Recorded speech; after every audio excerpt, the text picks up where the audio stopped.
Here at Star Wars Explained, we've become pretty well known in the community as being positive about anything and everything Star Wars. That doesn't mean we love every story, but we do like to celebrate the things we like more than focusing on what we don't. I've got a whole series of videos on everything I love about the Star Wars movies or shows or even some of the books. Well, this holiday season, I am tackling my greatest challenge yet. I'm going to go through everything I love about the 1978 Star Wars Holiday Special. Before I get into specific moments, I want to talk about its impact on the Star Wars universe and the fandom, because I think what I love most about it is how it has come full circle. Think for a second that there was a time when this was half of the Star Wars universe. Well, Splinter of the Mind's Eye had come out, but as far as on-screen Star Wars, it was just the original movie and the holiday special. We got one of the greatest, most groundbreaking movies of all time, and it was followed up by one of the most difficult TV specials to sit through. The holiday special is rough, there's no denying it. It is the butt of so many jokes, but it kind of set the tone for the Star Wars universe. Everyone has their own tastes, but I think we can all agree that some Star Wars stories stand out as some of our favorite stories ever. And then some Star Wars stories don't, and that's fine. But I shudder to think of what the response would have been like if Twitter existed in 1978. However, no matter how much fans make fun of the holiday special, people do still have some love for it, even if they don't want to admit it. I think fans showed their true colors when Jon Favreau tweeted out an early image of the Mandalorian's weapon, and everyone lost their minds with excitement that it was Boba Fett's rifle from the holiday special. Fans have embraced Life Day merchandise. We have the red robes, a coffee mug, a cookbook. We even have one of the little orbs. Yeah, it's all a little tongue-in-cheek, but I love that we can all have a little bit of fun with one of the most universally maligned Star Wars things that ever came out. Because it always comes around. We've seen this cycle repeated over and over again. Something new comes out, people get all up in arms about it, they announce that Star Wars is ruined or dead or whatever, but without fail, whether people don't like a movie or a series or a specific character, given enough time, the fandom always warms up to it and accepts it. If Star Wars can survive the holiday special, it can survive anything, and that's what I love most about it. But now let's dive into the actual content and some individual moments. Just the fact that Harrison Ford is in this is absurd in the best way. It looks like he is annoyed to be there even in the opening credits. I like that we got to see Kashyyyk on screen for the first time here. It was based off of concept art from Ralph McQuarrie when the Wookiee homeworld was going to be part of A New Hope, so they just shifted it here, and the look remains consistent all the way into Revenge of the Sith and beyond. It's weirdly surreal that Wookiee homes are basically just human homes but in trees, but George Lucas was always clear that Wookiees weren't primitive or anything, so it all lines up. I like the little wooden X-Wing toys. It kinda reminds me of the kids and their homemade toys at the end of The Last Jedi, like maybe it's a sign that the message and hope of the rebellion is spreading after the destruction of the Death Star. I honestly don't love this choice, but I have to admit that it's a bold move to have absolutely no understandable dialogue in the story for like 10 minutes straight.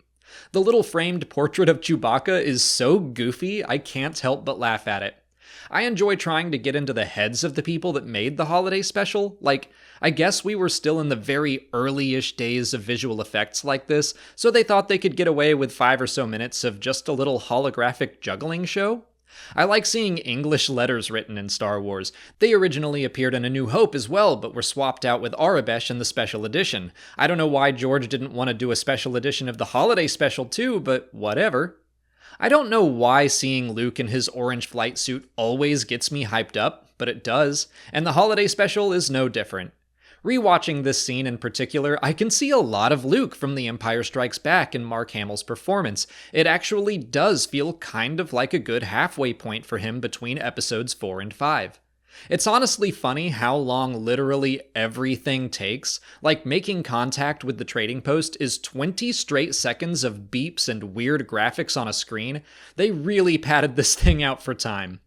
This Imperial officer's mustache is too good for the Empire. I hope he eventually defected, but his voice sounds almost too evil. I don't think anyone would have trusted him.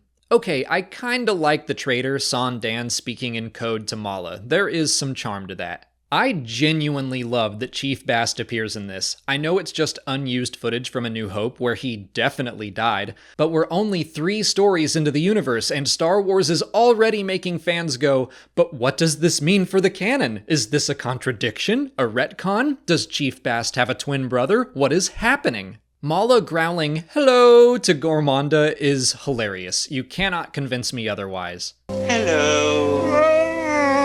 I have a soft spot for the Gormonda cooking bit since Molly and I did our binging with Babish parody of it, which was super fun. Stir, whip, whip, whip, stir. I like how unhinged and unkempt she becomes by the end of it all. All the reused TIE Fighter footage is funny, but the fact that they showed the turrets firing and then Han specifically said they were going remotely, that makes an explainer like me happy. I threw up my hands like, who is firing the turrets? And then Han explains it. Okay, good enough for me.